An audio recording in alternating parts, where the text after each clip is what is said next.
비대칭이 있으면 수술해야지 이렇게 공식처럼 생각하는 경우가 많다는 건데요. 그런데 이건 진짜 좀 위험한 오해예요. 뭐 이거 수술도 아니고 이거 교정한다고 얼굴 정말 달라져요? 그런데 실제로 교정 치료를 보신 분들은 한 번만 바꿔도 바로 아세요. 광대뼈, 턱관절, 측두뼈, 후두뼈, 얼굴에 있는 뼈 어느 것 하나 놓치지 않고 손으로 다 만져주게 됩니다. 그래서 턱이 들어가야 할 자리에 있어야 사실 턱도 안 아프고 소리도 안 나고 입꼬리 라인도 예뻐지겠죠.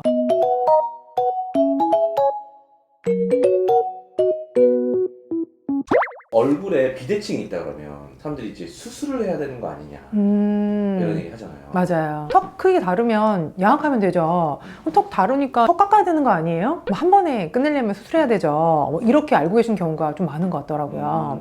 근데 진짜로 그게 정답일지에 대해서는 좀 고민해 보셔야 돼요. 뼈를 자르고 전신 마취하고 단순한 미용 시술처럼 할까 말까 뭐 이런 부분은 아니잖아요. 그리고 수술을 굳이 안 해도 되는 그런 얼굴이 있다면 내가 어디에 속하는지 꼼꼼하게 사실 알아봐야겠죠. 이 오늘 영상에서는 수술보다 교정이 먼저여야 하는 아주 중요한 이유에 대해 누구보다 쉽게 설명드릴 거예요.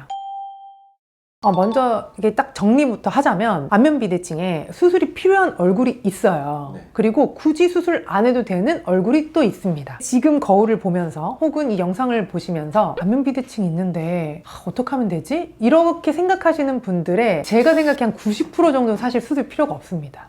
진짜요? 네. 그러니까 문제는 이걸 제대로 구분을 안 하고 비대칭이 있으면 수술해야지 이렇게 공식처럼 생각하는 경우가 많다는 건데요. 그런데 이건 진짜 좀 위험한 오해예요. 왜냐하면 비대칭이 생기는 원인 혹은 비대칭의 종류를 좀 두 가지로 저희가 나눌 수 있거든요. 첫 번째는 변형이에요. 그러니까 말 그대로 뼈가 비정상적인 상태로 자라버려서 그 자체가 비대칭이 된 경우예요. 이런 경우는 골격성 비대칭, 뼈가 다르다 이렇게 얘기하는데요. 뼈의 크기 자체가 다른 거기 때문에 수술이 필요한 경우도 있습니다. 두 번째는요, 뼈 위치는 같아요. 근데 위치가 다른 경우가 있어요. 턱의 양쪽 길이는 똑같은데 자세가 한쪽으로 기울어서 많이 쓴다든지 아니면 목이나 턱관절의 위치가 제자리가 아니라 기울어지면서 얼굴 전체를 비뚤어져 보이게 하는 경우에, 또는 습관적으로 한쪽 턱만 좀 많이 씹는 거예요. 그리고 이제 턱을 좀 괴는 자세, 아니면 또 우리가 스마트폰을 할 때 바른 자세로 하시는 경우 잘 없죠. 약간 이런 사이드로 이 자세를 많이 하시더라고요. 두 손으로 하는 건 힘들죠. 그렇죠. 그래서 이 습관처럼 일상 속에 이런 작은 반복이 얼굴 전체를 살짝 비뚤어지게 만들 수 있어요. 그러니까 이런 건 정렬과 위치의 문제예요. 그래서 변위가 있다 이렇게 얘기합니다. 그러니까 변형은 형태가 변해버린 거니까 형태를 잘라줘야 될 필요가 있을 수 있어요.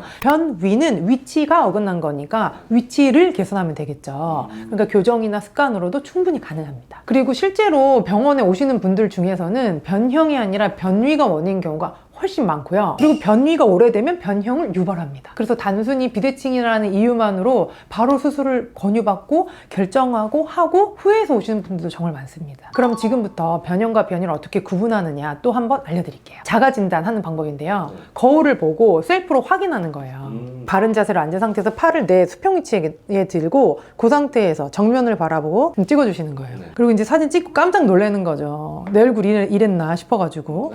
첫 번째는 입술 선을 봅니다. 웃거나 말할 때 한쪽 입꼬리만 좀 잘 올라간다, 혹은 나는 분명히 활짝 웃었다고 생각했는데 사진을 보니까 약간 비웃은 느낌이다, 이런 경우 있죠. 이게 단순히 표정 자체의 문제처럼 보이지만 반복되면 한쪽 근육만 계속 발달하고 결국에는 입꼬리 위치 자체가 달라지는 경우가 있어요. 그래서 이거는 변이성 비대칭의 대표적인 특징이라고 할 수 있거든요. 그리고 턱 끝의 위치를 한번 봐주세요. 거울을 보고 입을 다물고 있을 때 턱 끝이 얼굴의 정중앙보다 한쪽을 좀 기울어진 느낌이 있다, 한쪽을 좀 치우친 느낌이 있다. 그렇게 되면 엑스레이를 찍어봤을 때 턱뼈는 정상인데 뼈 위치에 따라서 양쪽 턱뼈가 다르게 찍히기도 하거든요. 세 번째는 여기 눈썹 높이, 귀의 높이 같이 체크해 보시면 돼요.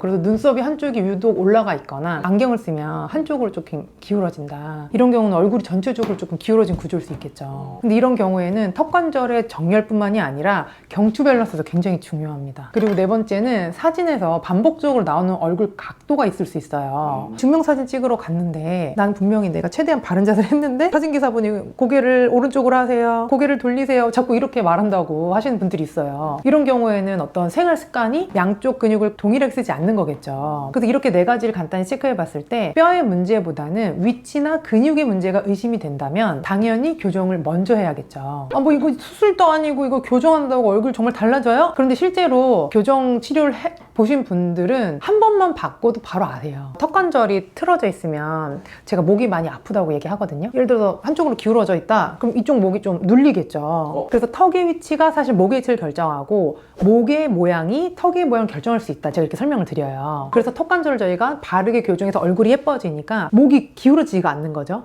그러니까 목이 안 아파지는 거예요. 그래서 턱관절을 잘 교정하면 어떤 경추의 좀 고질적인 통증이 개선되는 경우도 굉장히 많습니다. 그리고 평소에 좀 입 벌리고 자거나 아니면 이를 심하게 가는 분들 있잖아요. 턱이 제자리에 바르게 있으면 이를 갈라 그래도 갈기가 좀 힘들어요. 그래서 턱 교정했는데 이갈이 좋아졌어요, 이런 분들 굉장히 많아요. 그래서 이러한 변화는 수술처럼 확 변하는 건 아니지만 턱의 중심, 몸의 중심, 목의 중심이 각각이 천천히 맞아지는 거예요. 그러니까 자연스럽고 안전하게 무엇보다 내 얼굴 그대로 회복되는 변화예요. 그러면 이제 교정을 시작하기 전에 꼭 알면 좋은 안면 비대칭 교정의 핵심 원리, 그리고 실제로 어떻게 치료를 하나요? 이걸 한번 구체적으로 소개해 드릴게요. 안면 비대칭을 치료한다는 건 단순히 겉으로 보이는 얼굴 라인만 치료하는 게 아니라 사실 그 안에 있는 구조부터 바로 잡는다는 거예요. 턱이 어느 쪽으로 틀어져 있는지, 근육은 좌우 힘의 균형이 맞는지, 턱관절이 아프거나 개구장애가 있다고 하는데 턱을 잘 벌리는데 문제가 있는 건 아닌지, 그로 인해 목이 좀 기울어져서 경추에 기울기가 있지는 않은지 하나하나 다 체크해 줘야 돼요. 그 다음에 비대칭 치료의 첫 단계를 사실 목 스트레칭을 합니다. 바르게 앉아서 오른쪽 왼쪽으로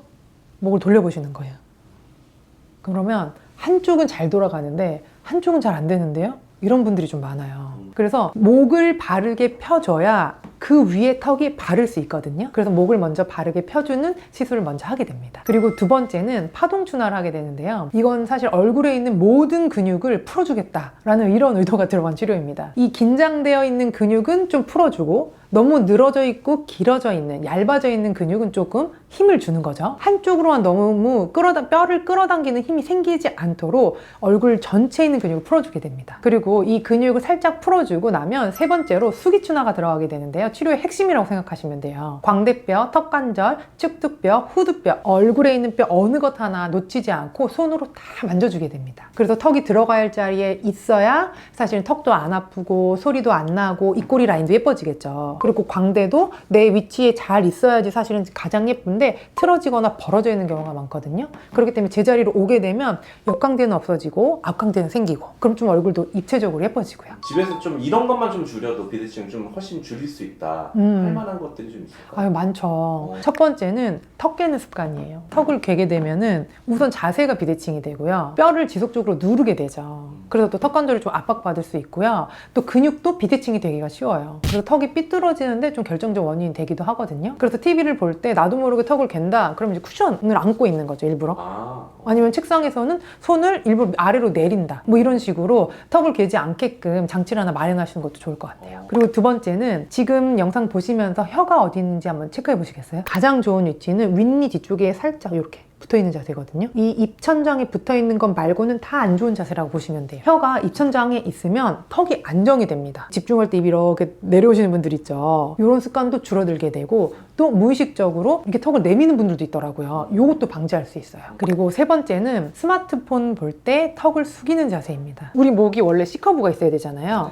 고개를 앞으로 쑥 숙이면서 C커브를 완전 소실시키는 자세입니다. 고개를 푹 숙이고 핸드폰 하는 자세를 오래 하게 되면은 거북목, 주걱턱, 구분 어깨 세트 를 만들기 제일 좋은 자세라고 보시면 돼요. 네 번째는 항상 양쪽으로 골고루 씻는 습관입니다. 이 한쪽만 씻는 습관은 그쪽 턱 근육만 과도하게 발달시키겠죠. 그리고 약간 비대칭 있으신 분들은 이미 내가 편한 쪽이 있어요. 여기는 뭔가 불편해서 나도 모르게 한쪽으로 씻게 된다, 이런 분들이 있거든요. 그래서 처음에는 확인하는 거예요, 내가 어디를 많이 씻는지. 그래서 확인이 되면 그 다음부터는 아, 내가 여기를 많이 하는구나가 확실하다, 그럼 조금 나눠 해주시는 거죠. 다섯 번째는 베개 높이와 수면 자세 확인하기입니다. 자고 일어났더니 한쪽 얼굴 너무 눌려 있다, 자고 일어났더니 목이 너무 아프다, 이런 경우에는 좀 베개를 체크하셔야 돼요. 베개가 너무 높지는 않은지 낮지는 않은지, 내가 목이 붕 떠 있지는 않은지 확인하시는 게 좋거든요. 그래서 가능하면 정면을 보고 자거나 목 높이에 맞춘 베개로 바꿔주시는 게 너무 중요합니다.